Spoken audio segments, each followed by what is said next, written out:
And so if you have any questions at any time, towards the top or bottom of your screen, depending on which system you're on, you will have an option to ask questions via the chat or the Q&A.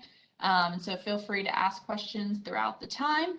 And if you have any questions, again, along the way, let us know. At the end as well, I will have the contact information for admissions office and the Office of Disability Services, who are our guest speaker today. And so if you feel more comfortable reaching out afterwards, I'll leave that up on the screen for a while. So we'll go ahead and get started with just a quick intro to what inclusive excellence is, why we're talking about it, and what our topic will be tonight. At Wright State, we just want to highlight that you can do way more than just get your education, that you're going to find your passion, you're going to find your people, your mentor, and your future. And so what is inclusive excellence? So we had this discussion university-wide a few years ago, and what inclusive excellence is it really melds what an inclusive environment with academic excellence. So you do not have to pick one or the other. You can come to Wright State, get a high quality education, pursue your passions without having to compromise without compromising the inclusive environment. And it definitely shifts the role from a traditional diversity office to an entire campus-wide initiative to be an inclusive campus. So I definitely encourage you to check out our website for more information about the other things that we're doing on campus. And we have lots of different offices on our campus that we are working with for our Inclusive Excellence series. So if you want to check out any of our other ones, if you identify with any of these groups, the series events will constantly be updated on the website. And then, as I mentioned, we have our partners from the Office of Disability Services here with us tonight. But you can see that we have different culture identity centers, as well as support services like ODS and our Veteran Military Center that are here to help students get connected to the resources that they need. And it wouldn't be an admissions event if we didn't encourage you to apply. I did see that a lot of people were already applied that were joining us tonight, so that is awesome. Again, you applied before November 1st, so you'd be considered a priority applicant. So just make sure you're checking your email often for updates on what that means for your admissions decisions and everything in between. If you have questions about admissions, of course, you can always reach out to the admissions office. So our session tonight is about neurodiversity. And so I know that I originally heard the term on TikTok, as most kids are hearing it for the first time. And so what does that mean? And so neurodiversity is just the viewpoint that everybody's brain is a little different. And it's not that there's any deficits, it's just there's a different way of thinking, a different way of interacting, and everyone interprets the world in their own ways. So some common things that people experience that are considered neurodiverse is students with autism spectrum disorder, dyslexia and other learning disabilities, ADHD. And so what is great about Wright State is that we do offer a lot of services to help students meet them where they are to make sure that they're successful during their college experience as well. So the person that knows a lot more about this than I do and is definitely the expert in the topic is Tom Webb, who is our Director of Disability Services here on campus. So I will turn it over to him now. And Tom, did you have something that you wanted to share? I think I might actually give a link or two along the way, but I think I'm just gonna chat with video. Right. It's probably better in terms of just interacting with folks. So thanks for having me tonight, and thanks for being here and listening to how we are pretty inclusive when it comes to working with students that are neurodiverse. And I guess I'll start by sharing that within the Office of Disability Services, we work with a little over 800 students that have different types of disabilities. And by far, I would say the majority would fit into this category of being neurodiverse. Certainly when it comes to learning disabilities and ADHD, Well over 500 of those students would have at least kind of that type of disability as a diagnosis, all right, or in some cases they might even claim it as an identity that they want to share with people, depending on where they are. And then we have another 100 students that are on the autism spectrum that go to Wright State, and a lot of them are supported through our office. Just as we would if it was a student that had ADHD or a learning disability. So in some cases, it might just mean that they're coming in and getting extended test time on their exams and have a reduced distraction environment for taking their exams. But we also have some additional supports, and one of those I wanted to talk about tonight is our RAISE program. So the RAISE program was conceptualized, I guess, about 5 years ago, 6 years ago, and it stands for Raters on the Autism Spectrum Excelling. And it's really geared towards our students that are coming out of high school and they're transitioning to college for the first time. And it focuses on actually five key and very critical areas that we've identified. And I probably shouldn't even take any credit. Actually, Heather Rando in my office, who runs the program, has identified as being kind of core areas that students really need to be able to master to be successful in a college setting. So social skill development is one area, time management is another area, study skills and kind of mastering of technology, because for all of us that are in the middle of kind of remote work and remote courses, we can't escape learning how and knowing how to use technology, especially during COVID. Perseverance and kind of resiliency.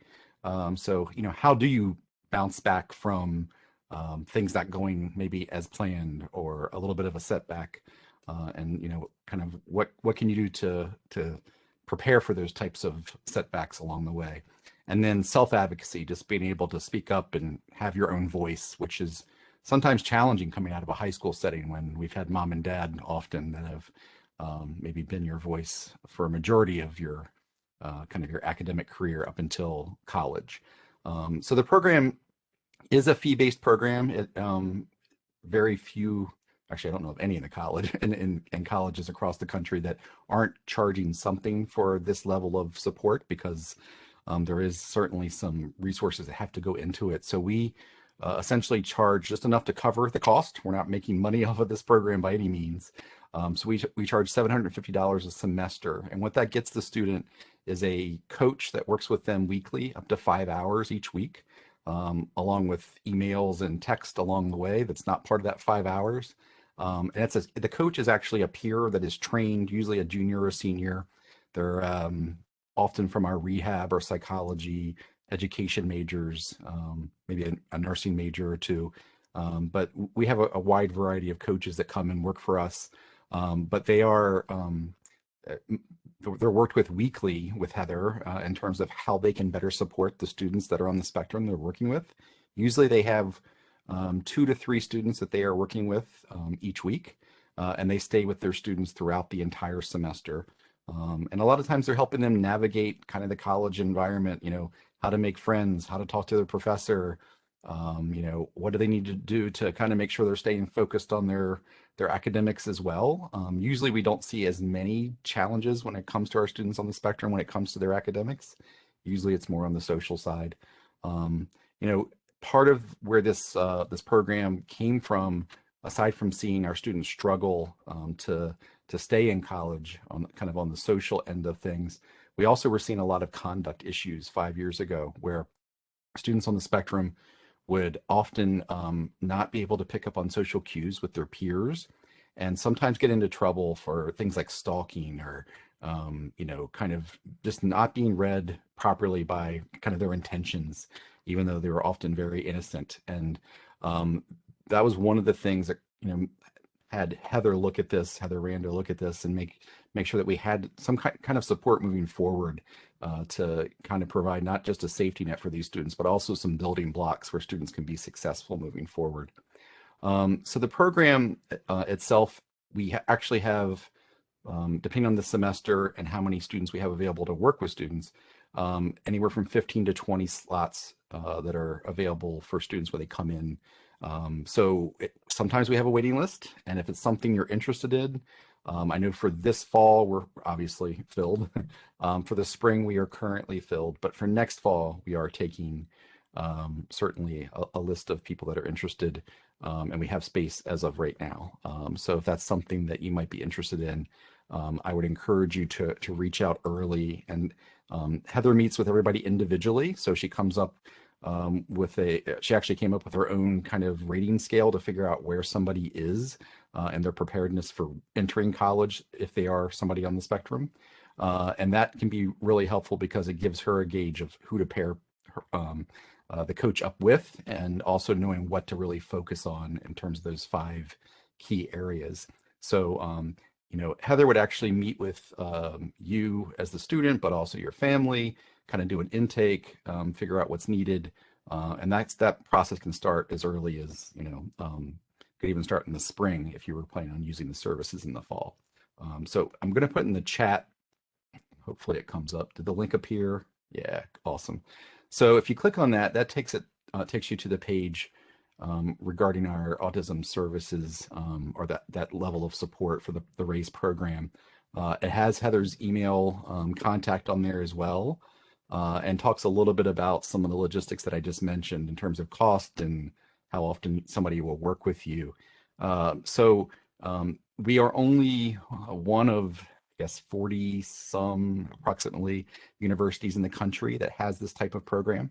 And as I was mentioning, most colleges or universities are nowhere near this affordable when it comes to this type of support. Most are at least $2,000 to $3,000 a semester.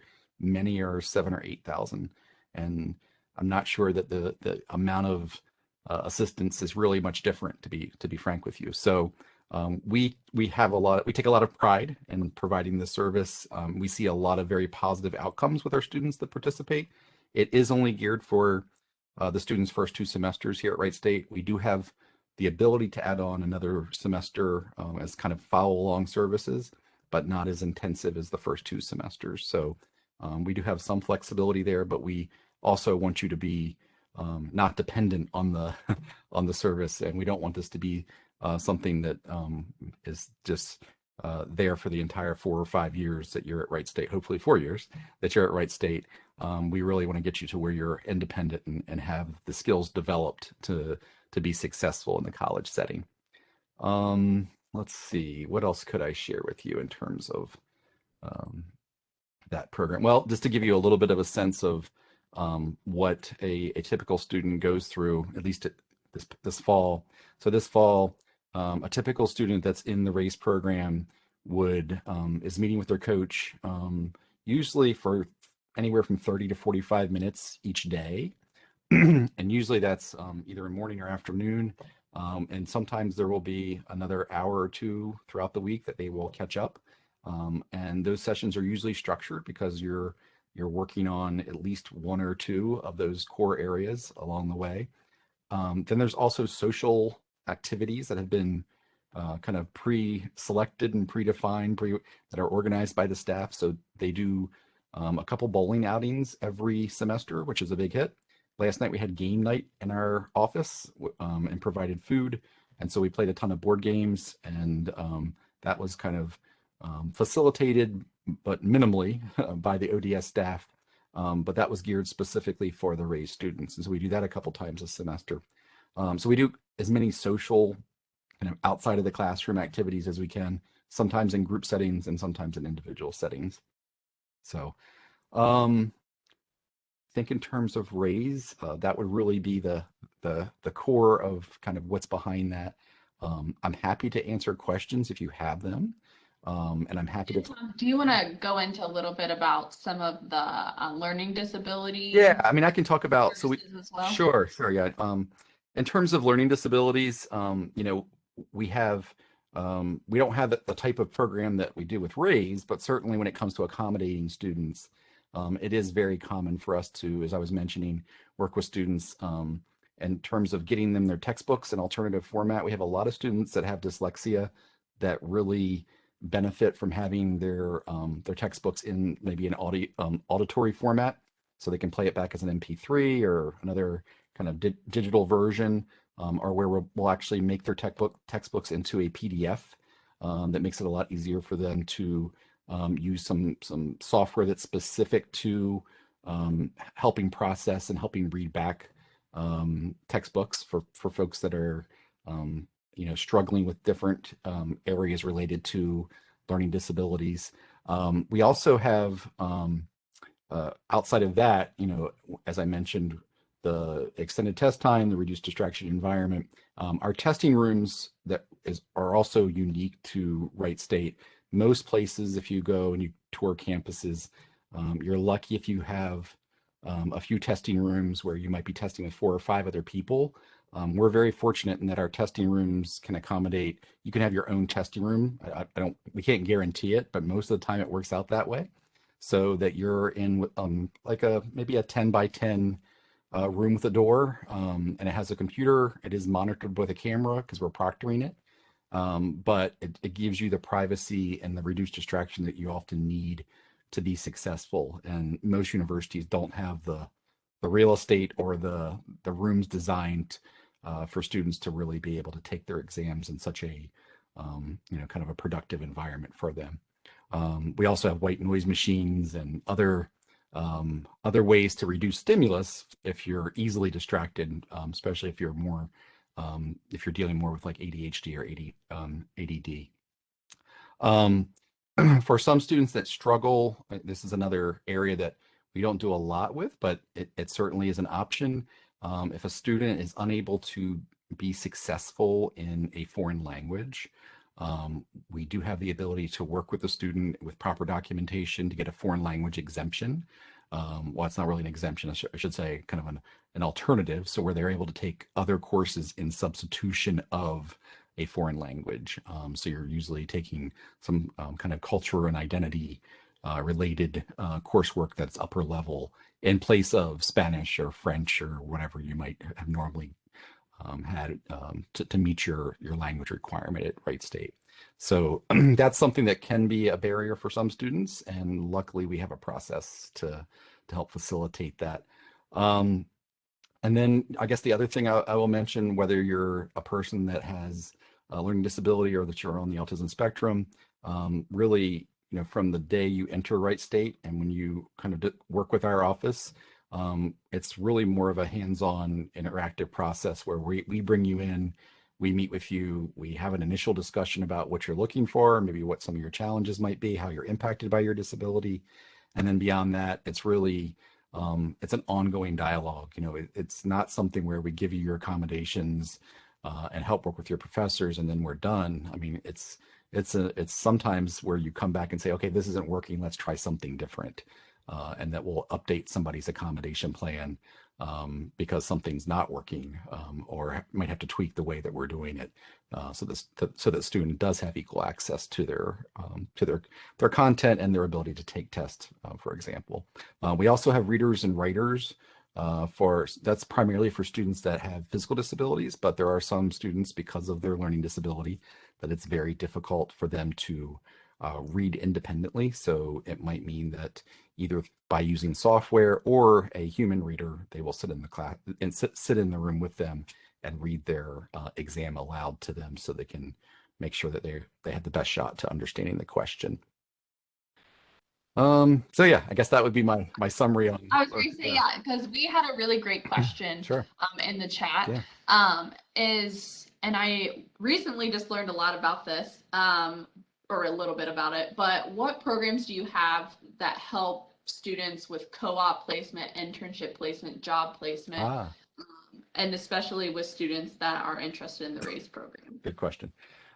So especially for students that would fit the category of being eligible for the RAISE program, but also other students in our office, we have the WRP program, which is the Workforce Recruitment Program that is incredibly popular, and we have a really good placement rate. And what that program is, it's a federal program where we work with, typically our biggest employer and biggest placer is Wright-Patt Air Force Base, right next door to the campus, as well as a lot of the federal contractors that are nearby in the Beaver Creek, Fairborn area. And what that program allows us to do is place students that have disabilities into typically engineering, computer science, a variety of just different kind of STEM related fields for internships that have often led to permanent employment. And that can be anywhere from on the low end, maybe 10 students a semester that we're placing in the WRP program, to on the higher end, we could get into 30, 40, 50 students that we're placing into different opportunities at the base and with other contractors in the area. And the nice part is once you get your leg in the door, often within some of these federal positions, and especially if you're performing well and they like you and things are going well, it often leads to bigger things beyond just the internship, and it can be often a lifetime career for a lot of these students that look at these options, and the jobs pay well. There's a lot of job security. The benefits are great. The base is incredibly accommodating in terms of disability and finding ways to work with to both students, but as well as their existing employees. So, I would say that's our primary program that we have. And the nice part about that also is that we have what's called a Schedule A letter. A Schedule A letter allows you to basically jump to the head of the line if you are a person with a disability applying for a federal internship or a job for that matter, so that you are basically you're the first to be considered. And often that will allow these federal employers to get people in positions a lot quicker than they normally can with the the normal process they have to go through, which is very labor intensive. And I think that a Schedule A letter for most federal recruiters that I've talked to is highly desirable, because it really helps them out, because they're still getting very talented and kind of highly experienced students that are coming into these roles, and they're doing it really quickly. So that's a WRP program. And then beyond that, we do have relationships with Procter and Gamble, LexisNexis, a few others local to the Dayton area that we have placed students in terms of jobs as well as internships. And they are specifically looking for students with disabilities of all different types of disability, but also, kind of major and background and expertise. But STEM is definitely one of the areas that is probably at the most, has the most high demand in our area, I would say. Hopefully that answers your question. I think it did, and we had someone else join on recently, so I just wanted to remind everyone, or introduce everyone to our chat. So you can find the chat button at the bottom or the top of your screen based on your software, where you can put any of your questions in the chat that you have for us. And so another question that we had, and so while Tom is great wealth of knowledge of ODS, and they provide a lot of accommodations, we have also a lot of other support services. So this student was looking for like writing support. So within our student success services, we have our University Writing Center, which is available to students anytime. Even me as a graduate student right now, I can go to the Writing Center. So it's a very open environment where you can meet with a writing coach that will really either help you start writing your paper. If you've already have stuff down and you want someone to look over it and kind of walk you through it. So we also have that same service for our math center. And then there was another question about, and this one would be for you, Tom, is about priority class registration as part of your services, and then housing accommodations as part of your services. Great question. So priority course registration, we work individually with students. If there is a need there, that's certainly something we can advocate for and work with the registrar. We don't make it as a blanket accommodation. There are some universities that no matter what, if you're registered with disability services, you get that as an accommodation. We have a different philosophy there in terms of we try to be a little more targeted and individualized in terms of how we provide that accommodation. But I can say that in terms of students getting the schedules and the courses that they need, to work around maybe the impact of their disability, whether it's medication or cognitive fog that they might have in the morning versus the afternoon. We've been very successful in terms of working with those students for sure. The other question around housing accommodations. So once again, it's kind of, if I were to cover uh, the range of possibilities there. So it could be anything from an extra refrigerator for their insulin or medication that we can provide as an accommodation, because you're only normally allowed one refrigerator when you're living in the dorms or living in one of the apartments on campus.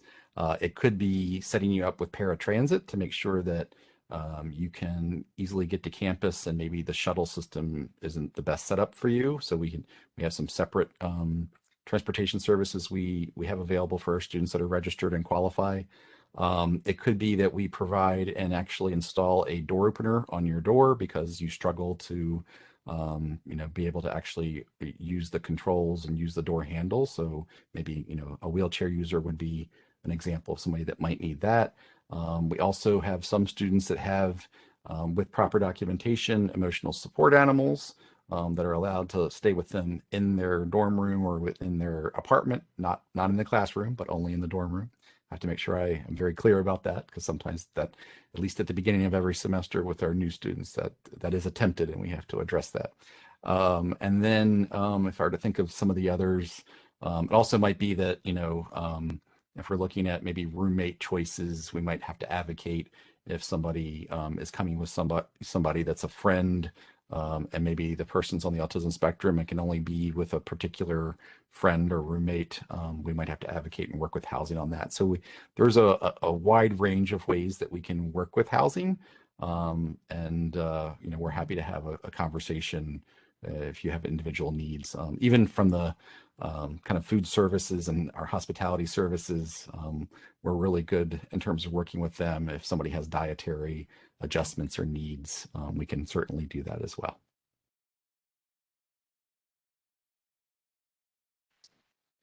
Awesome. So I'm going to share my screen again, but you can still keep asking questions in the chat. But I wanted to make sure that everyone who didn't feel comfortable asking questions in the chat still had everyone's contact information. So I have ours over on the left-hand side of the screen in the Office of Disability Services. You can also follow us on social, where we post a lot of our information about these services or how to contact us. And so I'll give a few more minutes for anyone to ask questions in the chat. The big one that we always get in the admissions office, so I might as well ask it on behalf of everyone here, is if you received those accommodations in high school, like extended test time, extra support, when and how should you go about getting those services as a college student? Sure, good question. So the answer to that would be as soon as possible. We want you to do it once you know you're coming to Wright State, so that, certainly we don't want to waste your time and our time. We want to make sure you're definitely coming and on board. But once you know that you are coming to Wright State, reach out to us. We can start that process before classes begin. We prefer to start that process before classes begin. Also keep in mind that your accommodations and your documentation does not automatically transfer over to Wright State or the Office of Disability Services, and that's going to be that you have to actually make that request yourself as the student and or parent, to get a copy of those documents from your school, and to make sure that they get sent. We prefer either fax or having them mailed to the Office of Disability Services. And then that helps us to determine how best to accommodate you, and to look at how you've been accommodated in the past, but also to figure out, kind of what's appropriate moving forward when you're taking your, 4 or 5 classes a semester, and things are going to look a little bit different than when you were in the high school setting. But yeah, the sooner that you can start that process, the better. And just keep in mind that documentation doesn't automatically get to us. Thank you. And so another question that we got is if it is an international student, who has the language barrier, but also does need some additional support. How would they qualify, and any? Sure. Yeah, so that's a little tricky. So UCIE, our Center for International Education, is definitely a resource there for you, and they advocate for students that would fit into some of, kind of those challenges. But if it's only based off of language, it wouldn't be an area that disability services would help with. Certainly, that doesn't mean that there's still, you could still have beyond, a foreign language challenge. You could also have disabilities at the same time, and we do see that. So we have the ability, if you're coming from your home country and you don't have documentation to justify and substantiate a disability, we do have some providers in the area that we can recommend you to go get an evaluation done and the proper paperwork so that we can actually, kind of get everything on file and work with you. If you do come to the States from your home country and you have documentation, it does have to be converted to English.